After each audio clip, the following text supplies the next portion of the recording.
Help me reach 1,000 subscribes. Support the video with a like and leave your thoughts in the comments. I read every comment. Thanks. I never thought I would see it with my own eyes. The thing that would turn my world upside down in a matter of minutes. My name is Daniel. I'm 28, and I was engaged to Emily, the woman I thought I would spend the rest of my life with. For 3 years, we had been inseparable, or so I believed. I thought I knew her, thought we had shared everything. And then one evening, everything changed. It started as an ordinary Thursday night. I had been at work all day, long hours at the architecture firm where I managed projects, meticulously checking every blueprint and design before sending them off. I returned home expecting the usual warmth, the small rituals we had created together. Emily in the kitchen with her headphones on, humming a song, a glass of wine waiting for me, our favorite takeout sitting on the counter. But that night, the apartment was quiet. Too quiet. I shrugged it off, telling myself she was probably just lost in a book or scrolling through her phone. I dropped my keys on the counter, kicked off my shoes, and walked toward the living room. My gaze fell on her, head down, fingers flying across the screen.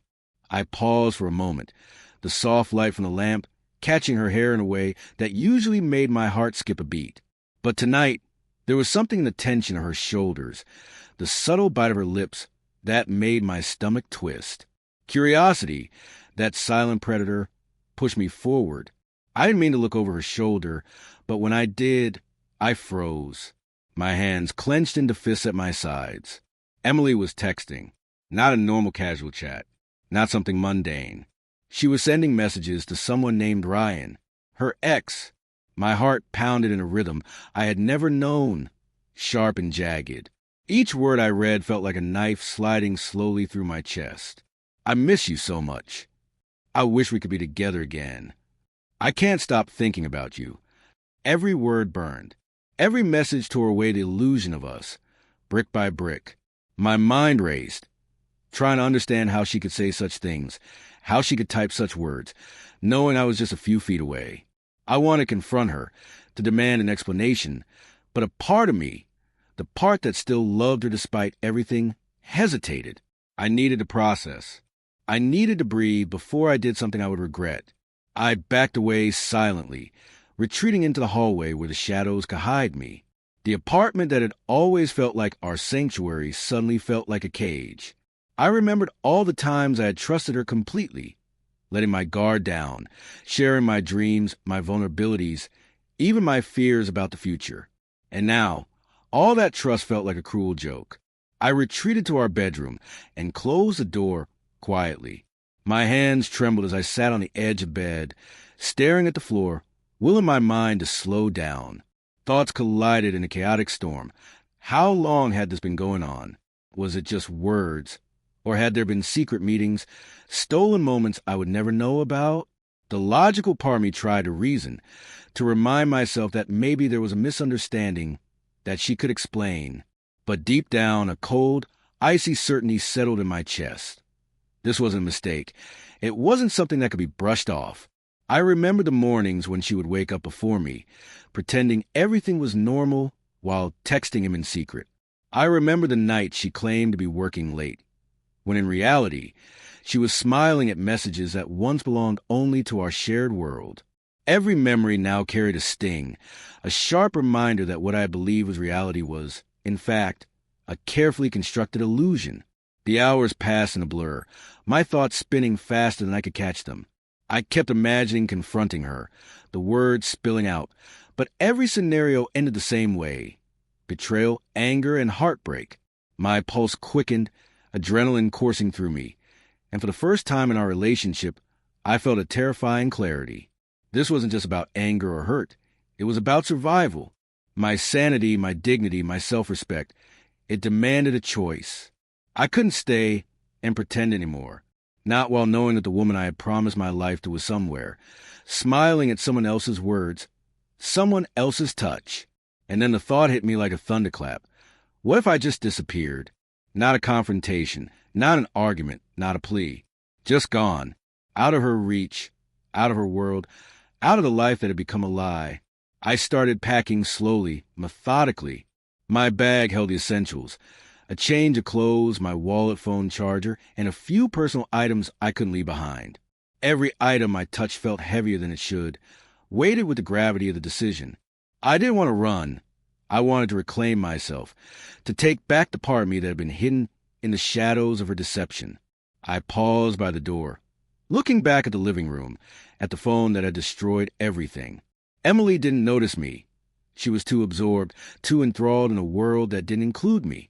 The thought made my chest tighten, but I also felt a strange liberation, a sense of cold relief creeping in. I wasn't doing this out of vengeance or spite. I was doing it because staying meant losing myself completely. And so I stepped out, quietly, without a word, without a scene. The city night was cool against my face, the air sharp and intoxicating. My mind was racing, but my movements were deliberate. I walked to my car, my fingers fumbled with the keys for a moment before finally settling into the driver's seat. I didn't know where I was going, only that I needed to leave the apartment, the betrayal, and the illusion behind me. As I pulled out of the driveway, the faint glow of Emily's living room lamp disappeared in the rearview mirror, and in that darkness, I realized something profound.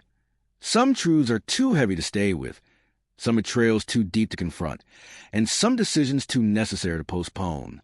I drove without destination, letting the city lights blur past, feeling a sharp, bitter freedom coursing through my veins, knowing that this night marked not just an end, but the first moment of reclaiming myself. I drove for hours, not caring where I ended up, only that I was no longer trapped in the apartment, in the betrayal, in the life that had become a lie. My mind raced with memories, questions, and half-formed scenarios, but somewhere beneath it all was a quiet, determined resolve. I wouldn't confront her, not tonight, maybe not ever. This was about taking back control, about leaving the toxicity behind. Eventually, I pulled into a 24-hour diner on the outskirts of the city, one I had never visited before. The neon lights flickered, casting a harsh glow over the empty parking lot. I stepped out, feeling the cool air on my face, and for the first time that night, I allowed myself to think clearly. I ordered black coffee, no sugar, no cream. It tasted bitter, but it grounded me, reminded me I was alive, that I had made a choice that mattered. While sipping my coffee, my phone buzzed. I froze. Emily, a message. My hand shook as I opened it, expecting excuses, lies, or manipulations. Instead, there was nothing of the sort, just a single line. "Where did you go?" I stared at it, my heart hammering, my mind racing. Part of me wanted to respond, to explain, to demand an answer. But another, stronger part whispered in cold clarity. She already knew. She had already made her choice. Why should I entertain her now? I left it unread, slipping the phone into my pocket, letting it buzz silently. Sleep was impossible. My body was exhausted, but my mind refused to rest. Every scene of the past 3 years replayed in vivid detail. The laughter, the promises, the closeness, and now, the betrayal. I realized that the pain wasn't just in discovering her messages. It was in the slow accumulation of subtle betrayals, the quiet erosion of trust that I had ignored for too long. Each little lie, each evasive glance, each night she claimed to be tired but was secretly elsewhere, had built up like a dam about to burst. By morning, I made a decision. I wouldn't confront Emily. I wouldn't beg, plead, or demand. I would vanish from the life she had so easily corrupted. But I needed a plan, a safe place, friends I could trust, somewhere to regroup and regain my sense of self. I called my best friend, Mark, who lived a few hours away in a small town north of the city. "I need a favor," I said quietly, not giving details. He didn't ask questions. That was enough. The drive to Mark's house was long, the sun rising slowly, painting the sky with streaks of gold and crimson. I felt a strange mixture of relief and emptiness. Relief because I was finally free, and emptiness because the life I had imagined with Emily, the wedding, the house, the future, was gone, obliterated in a single night. But as I drove, a strange sensation crept in empowerment. For the first time, I realized that I didn't need anyone's validation, that my worth wasn't tied to someone else's affection. At Mark's house, I collapsed onto his couch, letting the exhaustion take me. He didn't ask questions, just handed me a blanket and a beer, letting me sit in silence. The silence was healing, a stark contrast to the chaos I had left behind.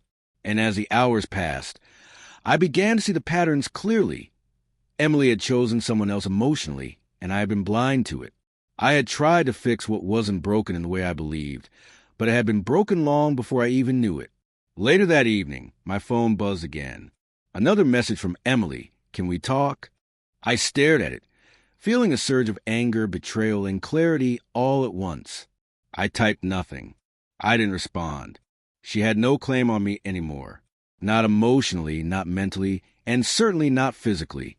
For the first time, I felt the weight of years of loyalty and love reclaiming its rightful place. Not in her hands, but in mine.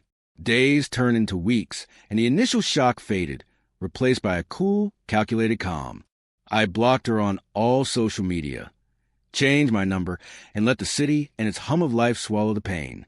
I started running in the mornings, pushing myself physically, letting the sweat wash away the remnants of betrayal. I picked up old hobbies I had abandoned, reconnected with friends I had neglected, and slowly began to rebuild a version of myself that had been hidden, suffocated, and betrayed. Then came the day I heard through mutual friends that Emily had been seen with Ryan, smiling, laughing, holding hands. I felt a twinge of bitterness, but it was fleeting. I realized that their happiness, or whatever illusion of happiness they were chasing, was not my concern. My concern was me, my life, my peace. And in that moment, I understood the ultimate truth. Sometimes the most courageous act of love is walking away from someone who no longer loves you, not with rage, not with revenge, but with dignity and tact. Months later, I walked through a park near Mark's town, watching families, couples, and laughter that felt so foreign yet so familiar. I was single now, but not lonely. I was whole. I had survived a betrayal, and in the process, I had discovered a deeper strength, a clarity that no relationship, no deception, and no heartbreak could ever take from me again. Sometimes, when I think of Emily, I don't feel anger. I feel gratitude, strange, unexpected gratitude, because losing her forced me to confront the truth, to rediscover my own value, and to walk away before I lost myself completely. And that, more than anything, is a story I will carry with me, that even in betrayal there is liberation, even in heartbreak there is clarity, and even in silence there is the sound of one man reclaiming his life.